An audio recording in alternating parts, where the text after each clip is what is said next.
दोस्तों, स्वागत है आपका अपने YouTube चैनल रोशन स्टडी इंस्पायर पर।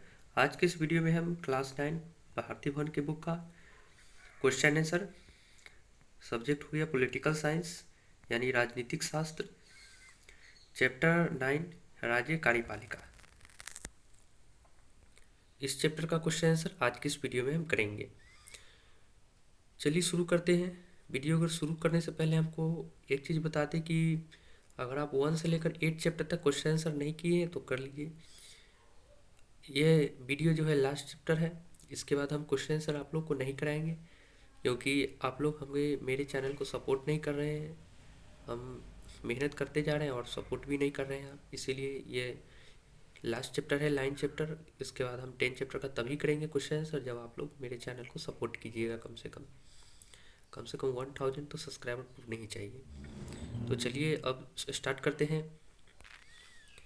लघु उत्तरीय प्रश्न है, इसमें दीर्घ उत्तरीय प्रश्न है। ये भी ज़्यादा वीडियो जो है बड़ा नहीं होगा, छोटा ही रहेगा।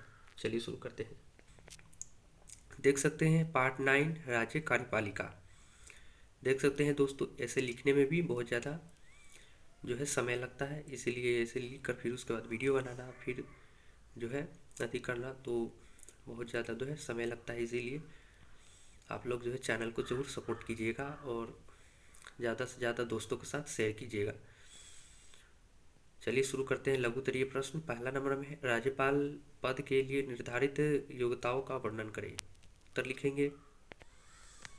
उत्तर हो जाएगा राज्यपाल पद के लिए निम्न योग्यताएं हैं। क्या योग्यताएं हैं राज्यपाल पद के लिए? तो नंबर 1 में है वह भारत का नागरिक होना चाहिए, पहला नंबर बात। दूसरा नंबर में उसकी उम्र कम से कम 35 वर्ष हो तभी वो राज्यपाल बन सकता है। तीसरा नंबर में वह विधानमंडल या संसद का सदस्य नहीं हो, यदि हो भी तो राज्यपाल का पदभार ग्रहण करने के बाद वह सदस्य नहीं रहेगा। चौथा नंबर में है वह किसी लाभ के पद पर नहीं हो, वो लाभ के पद पर नहीं रहेगा तभी वो राज्यपाल बन सकता है। इससे पिछले वाले वीडियो में आपने पढ़े होंगे कि यानी चैप्टर में पढ़े होंगे कि आप लोग की जब राष्ट्रपति भी चुनाव होता है तो उसमें किसी भी लाभ के पद पर नहीं होने चाहिए, और राज्यपाल में भी यही होता है। चलिए प्रश्न दूसरा देखते हैं। दूसरा प्रश्न है, कार्यपालिका के क्षेत्र में राज्यपाल के किन्हीं 4 कार्यों का उल्लेख करें। उत्तर लिखेंगे। कार्यपालिका के क्षेत्र में राज्यपाल के कार्य निम्न हैं। उत्तर में है कार्यपालिका के क्षेत्र में राज्य के कार्यपालिका संबंधी कार्य राज्यपाल के नाम पर होता है। दूसरा में लिखेंगे व्यवस्थापिका के क्षेत्र में राज्यपाल राज्य विधानमंडल का एक अंग है। तीसरा में लिखेंगे वित्त के क्षेत्र में राज्यपाल के वित्त क्षेत्र में भी अधिकार प्राप्त है।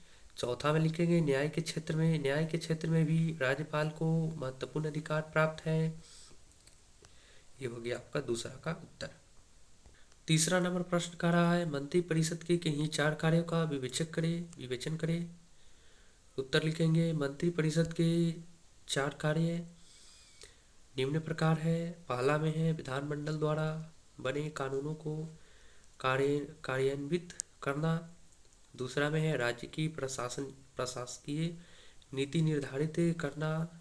तीसरा में है राज्य में प्रशासन के लिए उचित व्यवस्था करना। चौथा नंबर में है राज्य के लिए बजट तैयार कर विधानमंडल के सामने उपस्थित करना। यही होगा आपका उत्तर, आप लोग इसे लिख लीजिए। चौथा नंबर प्रश्न कह रहा है जिन आधारों पर राज्यपाल राष्ट्रपति शासन लागू करने के लिए सिफारिश करता है उनका वर्णन करें। उत्तर लिखेंगे राज्य पर भी संकट आता रहता है, वह है राज्य में संविधान की विफलता का संकट।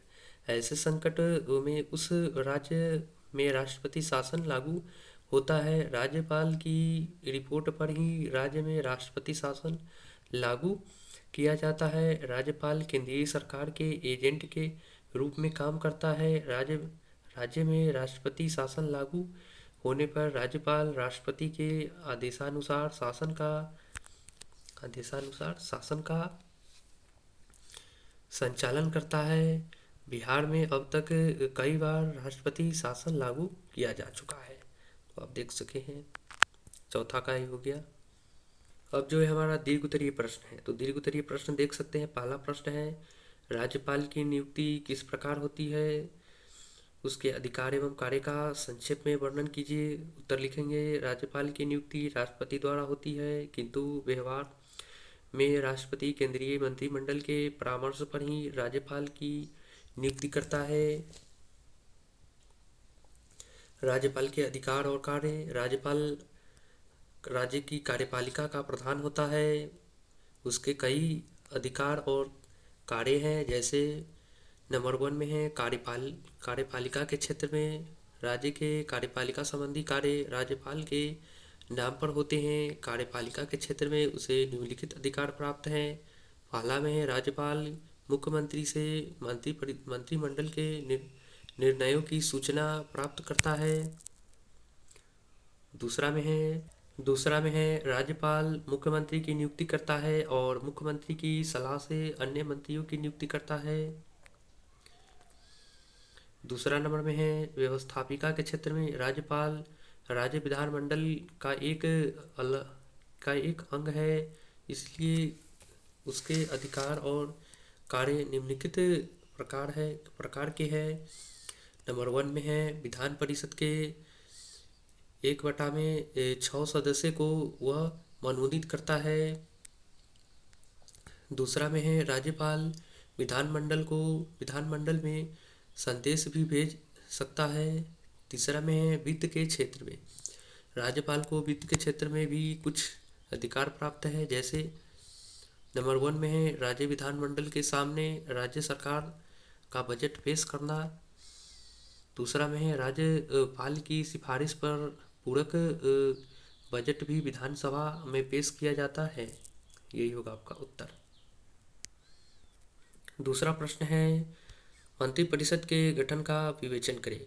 उत्तर हो जाएगा, मंत्रिपरिषद को गठित करने का अधिकार राज्यपाल को है। राज्यपाल पहले मुख्यमंत्री को नियुक्त करता है, फिर उसी की सलाह से अन्य मंत्रियों को भी नियुक्त करता है।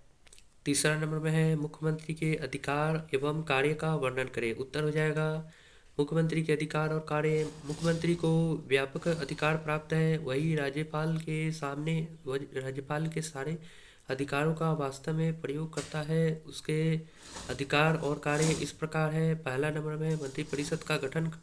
दूसरा नंबर में है, मंत्रियों के बीच कार्य का बंटवारा। तीसरा में है, नीति निर्धारण। चौथा में है, एकता स्थापित रखना। यही होगा आपका उत्तर। लास्ट क्वेश्चन था और इसी प्रकार से आपका जो है चैप्टर 9 समाप्त हुआ। ये जो लास्ट चैप्टर था मैंने किया। इसके बाद हम चैप्टर नहीं करेंगे जब तक आप लोग हमें चैनल को सपोर्ट नहीं करेंगे। फिर भी तब तक हम इस किताब का जो है क्वेश्चन आंसर आगे नहीं बढ़ाएंगे। तो सपोर्ट कीजिए मेरे चैनल को। मिलते हैं, देखते हैं आप सपोर्ट करते हैं कि नहीं। चलिए मिलते हैं अगले वीडियो में।